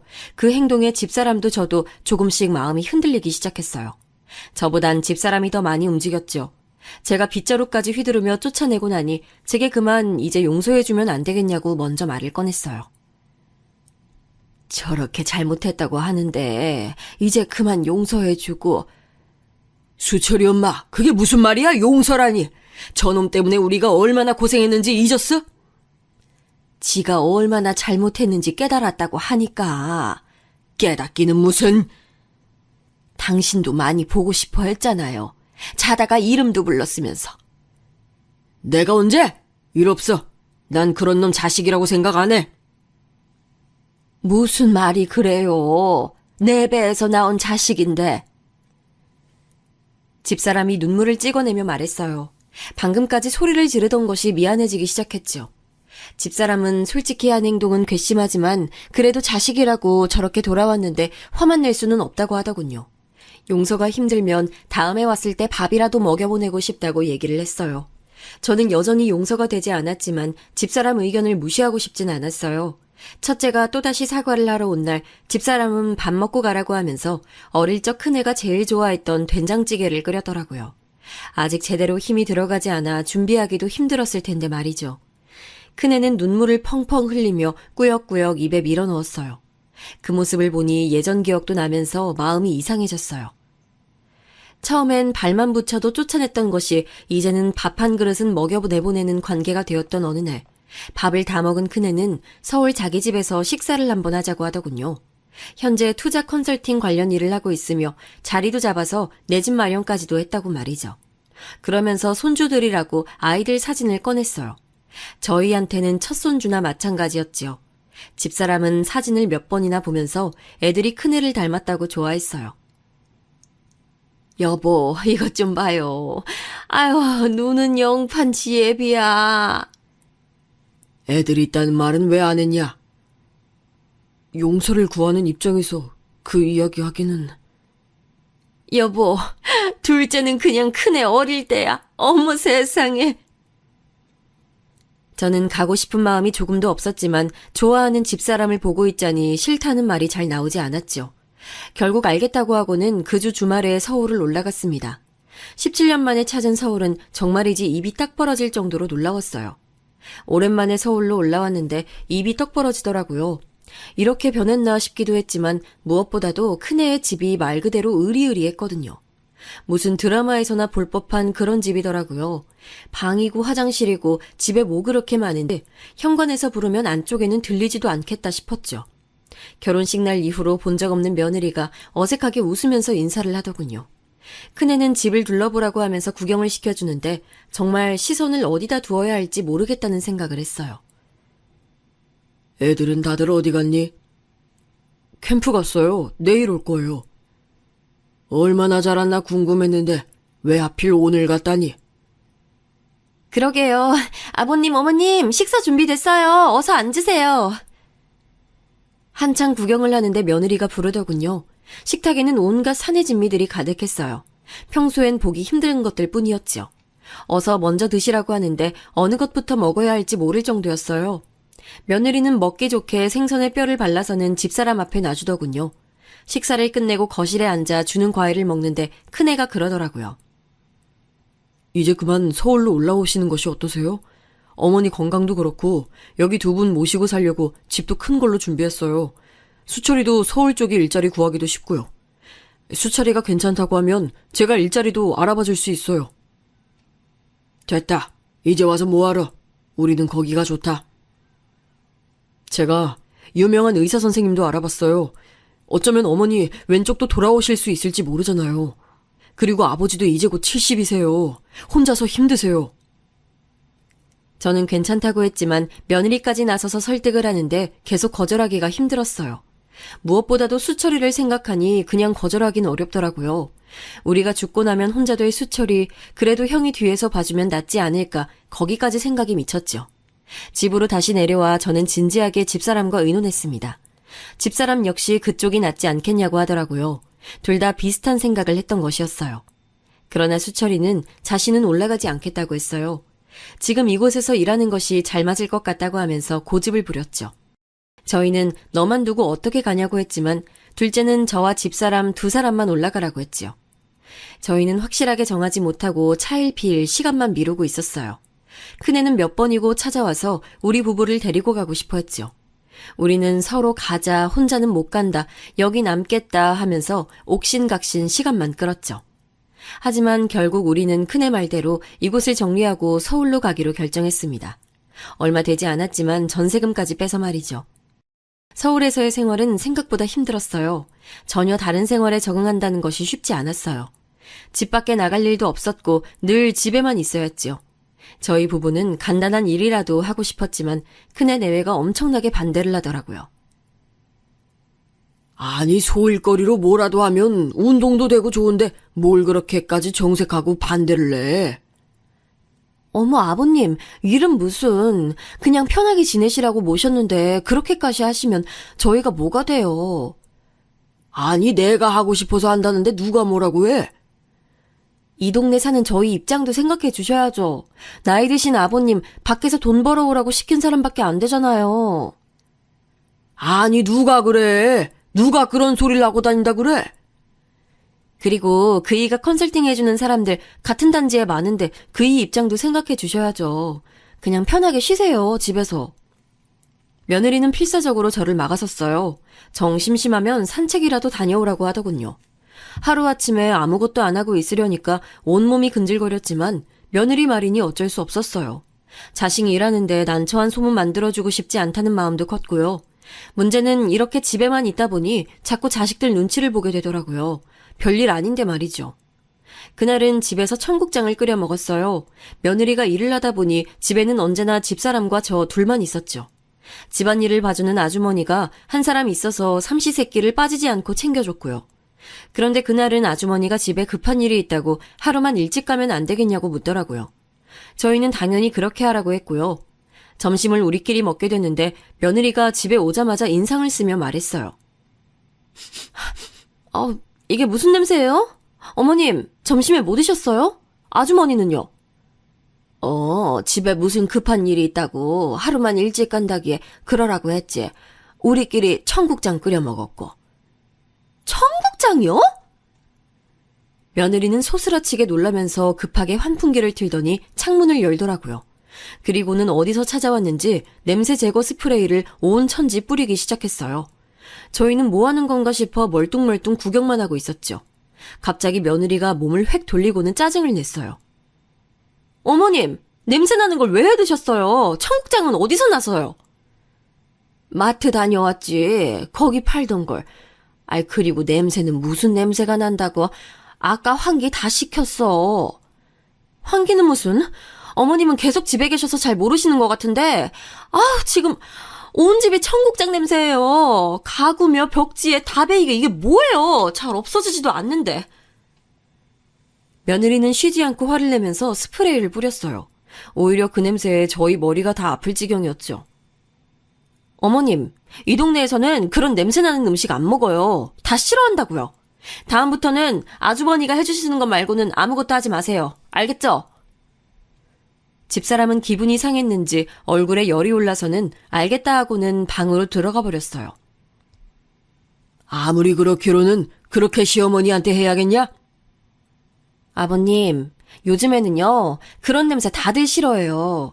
다른 집에도 냄새가 넘어가니까 다들 얼마나 조심하는데요. 고작 음식 가지고 그렇게까지 해야겠니? 아버님, 고작 음식인데 시대가 바뀌었다고요. 그러니 두 분은 아무것도 하지 좀 마세요. 며느리는 귀찮아 죽겠다는 얼굴을 하고는 제발 가만히 있으라고 하더군요. 저는 괜히 서울로 올라왔다 후회가 됐어요. 얼마 후 큰애가 들어오고 며느리가 청국장 얘기를 했나 보더군요. 주변에서 뭐라 하면 어때? 먹는 건데 괜히 기분 상하시게. 오빠, 안 그래도 아랫집에서 요즘 발소리 많이 난다고 주의해달라고 하는데 냄새까지 퍼지면 또 한 소리 들을 거 아니야. 사람이 사니까 발소리도 나지. 아랫집 예민한 게 어제 오늘 일이야? 며느리는 언성을 높이는 큰애를 노려보며 옆구리를 푹 찌르더군요. 큰애는 그런 며느리를 뿌리치고는 당장 사과하라고 했어요. 아들 내외가 언성을 높이는데 이곳에 있다는 사실이 점점 불편해졌죠. 내가 아직 서울 생활이 익숙지 않아서 그래. 미안하다 미안해. 그러니까 괜히 다투고 그러지 마라. 그런 말씀 마세요. 집에서 이 사람이 이렇게 하고 있을 것이라고는 상상도 못했네요. 당장 죄송하다고 사과드려. 큰애의 말에 어쩔 수 없이 한다는 얼굴로 죄송하다고 했어요. 지금 사과하는 태도가 그게 뭐야? 큰애가 사람을 잡아먹을 것처럼 눈에 쌍심지를 켜고는 다시 하라고 했죠. 보고 있는 저희가 다 가시방석이었어요. 이제는 며느리도 같이 눈을 세모꼴로 뜨고는 노려보더라고요. 보다 못한 제가 나섰어요. 뭐 하는 짓이냐 어른들 앞에서. 속상해서 그래요. 어머니 아버지한테 하는 걸 보니까. 괜찮다는데도 그런다. 이제 그만하고 여기서 끝내. 며느리는 고개만 까딱하고는 쌩하고 자기 방으로 들어갔어요. 버릇없이 저게 뭐 하는 짓이냐고 한마디 하자 큰애는 죄송하다고 하고는 며느리를 따라 들어갔죠. 그날 일 이후로 저도 집사람도 시골집이 그리워지기 시작했어요. 그렇게 계절을 넘겼어요. 큰애가 제게 밖에서 따로 보고 싶다고 하더라고요. 조용히 의논하고 싶은 것이 있다고 말이죠. 저는 점심시간쯤 큰애가 알려준 곳으로 찾아갔어요. 식사를 마치고 몇 번 망설이더니 말을 꺼내더라고요. 아버지, 사실 제가 요즘 하고 있는 일에 돈이 좀 필요해서요. 혹시 좀 도와주실 수 있으실까요? 내가 가진 게 뭐 있다고. 정리하고 올라오면서 받은 전세금이 전부인데. 어떻게 안 될까요? 저는 쉽게 입이 떨어지지 않았어요. 겨우 마련한 집을 큰애 때문에 팔아치우고 남은 돈이었기 때문이었죠. 전재산이나 다름없는 돈이었어요. 저의 망설임이 길어지자 큰애가 다시 한번 사정을 하더군요. 진짜 원금 찾는 건 일도 아니에요. 무조건 터져요. 진짜 많이도 필요 없어요. 정말 원금은 찾을 수 있는 거지? 그럼요. 딱 4개월이면 대박 끌어안고 끝낼 수 있어요. 저는 몇 번이고 정말 괜찮은 것이냐고 묻고는 결국 통장을 내주고 말았어요. 대신 집사람에겐 비밀로 하자고 했어요. 큰애는 걱정하실 필요가 전혀 없다고 믿음직하게 말했답니다. 어릴 때 그렇게 고생을 시켰던 것은 하나도 기억이 나지 않았어요. 오히려 정신 차리고 잘 사는 것 같아 뿌듯했어요. 하지만 그게 저의 착각이었다는 것을 알게 된 것은 얼마 지나지 않아서였어요. 아들이 저의 칠순잔치를 무슨 큰 호텔에서 거창하게 열어주겠다고 얘기를 꺼냈죠. 아버님, 제가 환갑은 제대로 못 해드렸으니 이번 진짜 거창하게 시골 친구분 다 불러서 해드리고 싶어요. 아서라, 뭐하러 그리 크게? 됐다. 그냥 고향 친구들이랑 밥이나 먹고 말란다. 남사스럽게. 아버님, 남사스럽기는요. 당연히 해야 하는데 저희가 못 해드린 만큼 저희가 해드리는 거죠. 됐다니까. 소란 떨 거 없어. 저는 극구 사양했지만 큰아들 내외는 무조건 해야 한다고 하면서 자기들이 들떠서 잔치를 준비하더라고요. 저는 계속 괜찮다고 하긴 했지만 내심 친구에게 그 사고뭉치가 이제 정신 차리고 제대로 산다고 자랑을 하고 싶은 마음이 들기도 했어요. 그래서 나중에는 못 이기는 척하고 알겠다고 했고요. 친구에게 연락을 했더니 다들 부러워 죽으려고 하더라고요. 그때 그 말썽꾼이 이렇게 개과천선했느냐고 하면서 오래 살고 봐야 한다고 축하한다는 말을 많이 들었죠. 그동안 고생한 거 다 보상받을 수 있게 됐다고 말이에요. 보상은 무슨, 부모 자식 간에 그런 게 어딨어. 이제라도 잘 못했다 하고 잘 살아주는 것만으로도 효도지. 아닌 척하기는 입이 귀에 걸렸는데 뭘 그리 잡았대. 친구들의 장난 섞인 타박에도 기분이 좋았죠. 칠순 당일 큰아들 내외가 준비한 곳에 도착했을 땐 정말이지 눈이 휘둥그레지더군요. 이름만 들으면 다 안다는 그런 유명 호텔에서 하는 것도 놀라웠는데 내부 장식이며 준비된 음식들이 시골에서 보기 힘든 것들 뿐이었어요. 곧 도착한 친구 녀석들 반응도 저와 다르지 않았죠. 다들 저더러 성공했다고 축하한단 말을 전하기 바빴어요. 저는 괜히 어깨에 힘이 들어갔죠. 집사람도 기분이 좋은지 연신 싱글벙글 웃기만 하더라고요. 수철이도 왔는데 깜짝 놀란 얼굴로 저와 큰애를 번갈아 바라보며 멍한 표정을 지었어요. 적잖게 놀랐던 것 같았죠. 칠순잔치는 무슨 이벤트 담당자까지 와서는 흥겹게 진행됐어요. 저 역시 끊었던 술을 다시 마실 정도로 즐거웠죠. 중간에 화장실이 급해서 잠깐 나오기 전까진 말이에요. 화장실에서 볼일을 보고 있는데 밖에서 말소리가 들렸어요. 직원들 같았죠. 봤냐? 칠순잔치? 진짜 기분 좋아 보이시더라. 내가 괜히 좀 그랬어. 너도? 되게 사람 좋아 보이시던데 그 아들이란 놈 나 짝 봤어? 봤지. 아주 욕심이 덕지. 저는 우리 얘긴가 싶어 밖으로 나가지도 못하고 가만히 숨만 죽이고 있었어요. 그들은 아들 욕을 몇 번 더 하더니만 한숨을 쉬더군요. 할아버지 어떻게 하시냐. 진짜 저런 놈을 자식이라고 믿고. 아유. 그러게. 나 아까 전화하는 거 듣고 소름 돋았잖아. 이민 간다며? 자기들만 쏙. 할아버지랑 할머니만 그냥 아무것도 없이 여기 남는 거지. 아까 와이프랑 쑥덕거리는 내용 들었는데 벌써 준비 다 끝났대. 현금 할 거 다 했고 뭐더라? 그래. 시어머니가 가진 폐물도 싹 다 쓸어왔던데? 화장실 문고리를 잡고 있는 제 손이 덜덜 떨려오기 시작했어요. 이민이라니, 폐물이라니, 이건 또 무슨 소린가 싶었죠. 그나저나 저거 경찰에 신고해야 하는 거 아니야? 아니 들어보니까 동생 명의로 돈도 엄청 빌렸던데? 그것뿐인 줄 아냐? 나 처음에 여기 와서 예약할 때도 들었는데 저거 아주 꾼이야 꾼. 그것도 엄청 한탕 노린 사기꾼. 투자 모시기로 여기저기 돈을 엄청 받아 처먹었던데? 그러면서 저렇게 나른다고? 그럼 돈은? 뭐 남은 가족들 책임되지 않겠냐? 아유 난 짠해서 더 이상 못 보고 있겠더라. 저렇게 좋아하시는데 더 무서운 게 뭔지 알아? 이건 나만 들었는데 무슨 보험금이 어떻고까지 말했다니까? 저는 소스라치게 놀랐어요. 보험금이라니. 드라마 속에서나 보던 상황이 머릿속에 끊임없이 재생되고 있었죠. 저는 두 사람이 나가고 나서도 한동안 움직이지 못했어요. 마셨던 술이 확 깨는 기분이었죠. 저는 급한 걸음으로 회장으로 들어갔어요. 그리고는 집사람을 살짝 구석으로 데려가 사실을 물었어요. 저리 엄마, 혹시 며느리한테 폐물 맡겼어? 아니지? 폐물이라고 할 게 있나요? 애들 어릴 때 받았던 반지랑 예물로 가져온 게 전부인데. 그래서 그거 지금 어디 있어? 집사람은 좀처럼 말을 꺼내지 않았어요. 설마가 점점 확신이 돼가고 있었죠. 저는 혹시 며느리한테 준 것이 맞느냐고 다그치듯 물었어요. 집사람은 자꾸 말을 이리저리 돌리면서 대답을 피하기만 했죠. 저는 집사람의 양팔을 강하게 붙들고는 그녀의 눈을 똑바로 바라보면서 물었어요. 사실대로 말해. 아주 중요한 거야. 그 폐물 다 어쨌어? 며느리가 급하게 아범 몰래 돈이 필요하다고 하길래 줬어요. 결국 집사람이 사실대로 실토를 하더군요. 며느리가 운전하다가 가벼운 접촉사고를 냈는데 상대편 차량이 워낙 고급 외제차라 합의금을 자신이 다 충당할 수 없다고 얘기를 하기에 줬다고 말이죠. 그런 일이 있으면 당연히 큰애한테 말했어야지. 그걸 왜 도와주고 있어? 며느리가 혼이 나간 사람처럼 어떻게 해야 할지 모르겠다고 하는데 어떻게 해요 그럼? 저 역시 큰애를 믿고 전세금을 넘겼으니 집사람에게 큰 소리 칠 입장은 아니었죠. 저는 우선은 알겠다고 말하고 자세한 이야기는 나중에 해주겠다고 말하고는 둘째를 찾았어요. 공장 식구들도 몇몇 왔다고 하더니 친구들과 어울려 이야기를 하고 있더군요. 저는 조용히 둘째를 불러 아까 들었던 얘기를 물었죠. 너 형한테 이름 빌려준 적 있어? 이름이요? 예. 무슨 사업자 내는데 형이나 형수님 이름으로는 이미 사업체가 있어서 이름만 빌려달라고 해서 알겠다고 했죠.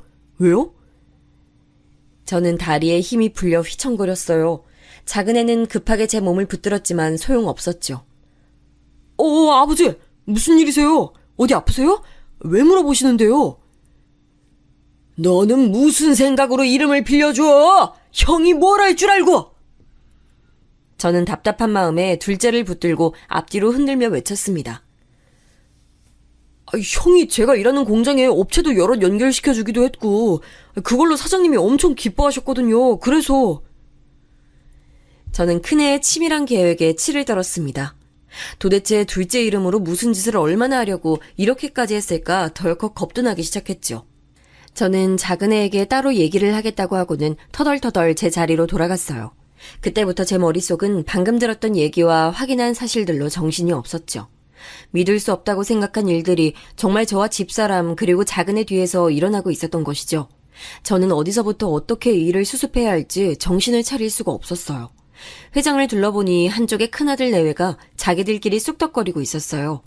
당장이라도 달려가 저들의 머리채를 휘어잡고 싶었지만 그것으로는 아무것도 해결되지 않을 것이라는 것을 사실 잘 알고 있었답니다. 이민까지 철두철미하게 준비해둔 녀석이 여기서 제가 윽박지르고 행패 부린다고 해서 달라질 것이 있겠는가 싶었죠. 눈가가 시큰거렸어요. 저런 놈을 자식이라고 다시 왔을 때 받아준 게 너무나도 후회가 됐죠. 매몰차게 쫓았어야 하는데 그러지 못했던 제 자신이 원망스럽기까지 했어요. 그러던 와중 제 눈에 들어온 것은 가장 친한 친구의 모습이었어요. 경찰로 정년퇴직을 한 녀석에게는 아들이 있었는데 변호사라고 했던 것이 떠올랐죠. 전 휘청휘청거리며 친구에게 걸어갔어요. 친구 녀석은 벌써 취했냐고 놀리면서 제대로 걷지도 못한다고 크게 웃었죠. 저는 잠깐만 따로 보자고 말하며 녀석을 밖으로 데려갔어요. 그리고 방금 있었던 일들을 빠르게 말했죠. 얼큰하게 술에 취했던 친구도 제 얘기에 정신이 번쩍 든 모양인지 눈빛이 달라졌어요. 친구 녀석은 자기가 아들에게 얘기를 해둘 테니 우선은 모른 척하고 집에 가서 자신의 연락을 기다리라고 했죠. 이놈아, 그러게. 사람은 고쳐 쓰는 거 아니라고 그렇게 말했는데. 내가 우리 집사람 수철이 얼굴 어떻게 보냐. 두 사람한테 뭐라고 해야 하냐고. 에휴, 우선은 내 연락만 기다리고 있어. 절대 내색하면 안 된다. 알지? 저는 알겠다고 하고는 자리를 벗어났어요. 친구는 전화를 여기저기 돌리기 시작하더라고요. 잔치가 끝나고 저는 집에 들어가자마자 피곤하다는 말을 하고는 방으로 들어갔지요. 큰아들 내외는 가증스럽게도 피로회복제라도 드시고 주무시겠냐고 물었어요. 저는 이를 악물고 자고 나면 괜찮을 것 같다고 말하곤 방으로 들어갔어요. 집사람은 뭘 잘못 먹은 건 아니냐며 걱정스러운 얼굴을 하고 저를 보았지요. 저는 모든 걸 다 얘기하고 싶었지만 절대 내색해서는 안 된다는 친구의 말대로 꾹 눌러 참고는 괜찮으니 당신도 일찍 쉬라고 했어요. 밤은 깊었지만 잠은 전혀 오지 않았어요. 오히려 정신이 또렷해졌죠. 새벽이 되니 아이들이 밖에서 움직이는 소리가 들렸어요. 저는 덜컥 심장이 내려앉는 기분이 들었죠. 이민을 간다고 하던데 당장 오늘인가 싶기도 했고요. 그래서 슬쩍 나가봤더니 큰애가 출근하려고 준비하고 있더라고요. 아버님, 벌써 일어나셨어요? 일찍 잠들어서 그런지 눈이 떠졌다. 어제 칠순 정말 근사했죠? 저랑 그이가 힘 좀 썼어요. 오셨던 친구분도 다 좋아하셨죠? 그럼 당연하지. 다 우리 아버지 부러워하셨지. 그쵸, 아버지? 그래. 어제는 고마웠다. 저는 나오지 않는 목소리를 쥐어짜며 대답했어요. 두 사람의 얼굴은 싱글벙글 그 자체였어요. 좋은 일이 있나 보구나. 그럼요. 아버님 칠순 자체가 너무 좋은 일이죠. 콧노래까지 부르는 며느리에게 물었더니 세상 밝은 얼굴로 대답을 하더라고요. 저는 토할 것 같은 기분이 들어 출근 잘하라는 말만 하곤 급히 방으로 다시 들어갔어요. 얼마 후 친구 녀석에게 문자가 왔습니다. 오늘 좀 볼 수 있냐는 얘기였어요.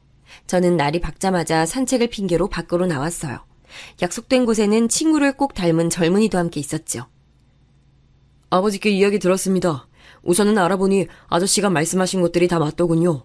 여기저기 투자를 핑계로 거금을 긁어모은 것도 사실이고 이민 신청이 완료된 것도 맞고요. 이놈이 검사 출신이라 어제 여기저기 전화를 좀 돌려놔봐. 쉬는 날인데 미안하게 됐어. 저는 부끄럽기도 했지만 진심으로 미안한 마음이 들기도 했어요. 하지만 친구 아들 녀석은 빙그레 웃기만 하고는 앞으로 어떻게 하고 싶은가에 대해 물어보더군요. 밤새 생각했던 것이 바로 그 점이었어요. 어떻게 해야 할까? 마음 같아선 경찰에 신고라도 하고 싶은데 아들 녀석이라는 것이 계속 마음에 걸렸죠. 아저씨, 마음이 불편하시겠지만 그래도 수철이 생각하셔야죠.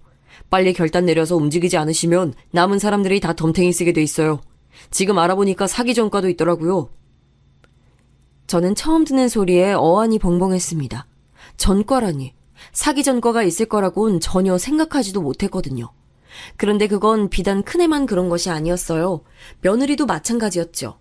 두 사람이 사기 전과로 징역을 살다 온 것이 3년도 되지 않았다고 하면서 꽤 전적이 화려하다는 말도 덧붙이더라고요. 아저씨, 결정만 하시면 투자 사기 명목으로 제가 검찰 친구에게 연락 넣을게요. 지금은 증거가 없어서 아저씨가 신고를 하셔도 일이 제대로 돌아가기 힘들 것 같아요. 저는 쉽게 결정을 내리지 못하고 친구와 친구 아들 녀석의 얼굴을 바라봤어요. 괜히 둘째 얼굴이 생각나더군요. 그래, 그럼 좀 도와주게나. 친구 아들 녀석은 고개를 끄덕이고는 먼저 일어나겠다는 말만 남기고 나가버렸어요. 친구는 말없이 제 어깨를 두드리고는 지금 당장 집사람과 함께 짐을 챙겨 나오라고 했어요. 자기 차로 내려가자고 하면서 말이죠. 여기 있어봤자 마음만 약해진다고 말이에요. 저는 고개를 끄덕이고는 바로 집으로 가 집사람에게 오랜만에 친구들과 함께 고향에 잠깐 다녀오자고 했어요. 집사람은 당황하면서도 제가 서두르니 얼떨결에 따라 나섰죠. 시골로 내려가는 차 안에서 저는 모든 얘기를 다 했습니다. 집사람은 가만히 얘기를 듣고 있다가 한 손으로 머리를 쥐어뜯으며 다 자기 탓이라고 자책하기 시작했어요. 그날의 저처럼 말이죠. 받아주지 말았어야 했는데 잘못했다고 하는데 저는 뭐라 말할 수가 없었어요. 저는 그런 집사람을 꼭 안아주기만 했죠. 시골로 내려온 저희는 친구의 배려로 그 집에 잠시 머물게 됐어요. 당연히 큰아들 내외에 전화가 빗발치듯이 왔어요. 저는 전화를 전혀 받지 않았어요. 얼마 뒤 경찰이 몇 번이고 찾아오더군요. 올 때마다 이것저것 물어보는데 저는 아는 대로 빠짐없이 다 얘기했어요. 그리고 몇 달 뒤 친구 아들 녀석이 정식으로 구속돼서 재판을 준비한다고 하더군요. 저는 한 번만이라도 좋으니 큰애를 만나게 해달라고 했어요. 주변에서는 강하게 말렸지만 저는 꼭 녀석을 만나 이야기를 들어야만 했거든요. 면회실에서 만난 아들은 초췌한 얼굴이더군요. 예전에 친구를 때려 이를 부숴먹은 그날과 다름없는 표정을 하고 있었지요. 큰애는 저를 보자마자 소리를 질렀어요. 아버지, 제정신이세요? 제가 사기라니요. 무슨 말도 안 되는 소리를 하세요? 그럼 이민 준비는 다 뭐냐? 너 이민 서류 넣었잖아. 그것도 딱 너희 세 식구. 그럼 영어도 못하는 두 분 모시고 나가요. 이민은 좀 더 넓은 곳에서. 왜? 넓은 곳에서 사기치려고? 내가 다 알고 있어, 이놈아. 둘째 이름으로 투자 받았다며.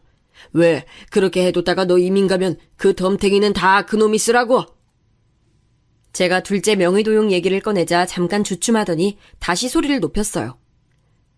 아니, 그건 좋은 기회니까 이름을 좀 빌려서 금액을 키워 이득을 보려고. 며느리, 그 애는 자동차 사고가 난 게 맞긴 맞아? 지 시어미 팸을 들고 갈 생각인 것은 아니고. 진짜 아버지, 어떻게 자식을 못 믿으세요? 큰아들은 끝까지 뻔뻔하게 우겼어요. 저는 기가 찼죠. 점점 제 언성도 높아졌어요. 그럼 사기 전과는 어떻게 발뺌할 생각이냐? 너 교도소를 몇 번이나 다녀왔다며? 제 소리에 아들이 흠칫 놀라더니 조용하게 고개를 숙이더군요. 흥분한 제가 소리를 지른 뒤 헉헉거리자 조용히 듣고 있던 큰애가 낮은 목소리로 욕을 내뱉었어요. 영감탱이, 다 알았네 진짜. 뭐? 너 지금 그게 애비한테 할 소리냐? 아버지? 아버지는 무슨, 진짜 평생에 도움이 안 돼. 돈 될 거라고는 하나도 없더니만 결국은 이렇게 계획을. 왜요? 아들 깜빵에 보내고 아주 2달이 잘 뻗고 주무시겠어? 고개를 들고 저를 보는 큰아들은 더 이상 아들의 얼굴이 아니었어요. 마치 짐승의 얼굴과도 같았죠. 큰애는 그 뒤로도 계속 욕을 섞어가며 제게 저주를 퍼부었죠. 저는 이를 악물고 자리에서 일어났습니다. 왜? 가시게? 나 당신 큰아들이야. 날 여기 두고 간다고? 가서 뭐라도 말이라도 좀 하라고. 수철이 그 병신. 그냥 자기가 했다고 하면 되잖아. 말도 안 되는 억지를 부리며 난동을 부리는 큰애에게 저는 천천히 말했어요. 네 죗값은 네가 받아. 난 거짓말은 하나도 하지 않았으니. 그리고 자식 잘못 키운 값은 내가 평생을 받으마. 저는 괴성을 지르는 큰애를 두고 그것을 나왔습니다. 나중에 들었는데 사기 규모가 상당했다고 하더라고요. 거기다 초범도 아니라 형량이 크게 나올 것 같다고 하더군요. 저는 자신의 죄를 반성하긴 바라지도 않았어요. 그저 자기 죗값을 더도 말고 덜도 말고 딱 그만큼만 받길 바랐죠. 신고가 빨랐던 터라 사기 금액을 되돌려받는 것도 가능했는데요. 저희는 다시 시골로 돌아와 예전처럼 살기 시작했어요. 식구는 늘었네요. 손주들을 데리고 왔거든요. 본인들이 어떤 상황인지 알만한 나이들이라 솔직하게 얘기를 했어요. 저를 원망해도 좋으니 스스로를 망치지는 말아달라는 말이죠. 다행스럽게도 지금까지는 시골에 잘 적응해서 살곤 있네요. 앞으로 남은 삶은 아마도 이 애들을 키우는 데 쓰겠죠. 그게 제가 할 수 있는 최선이 아닐까 생각합니다.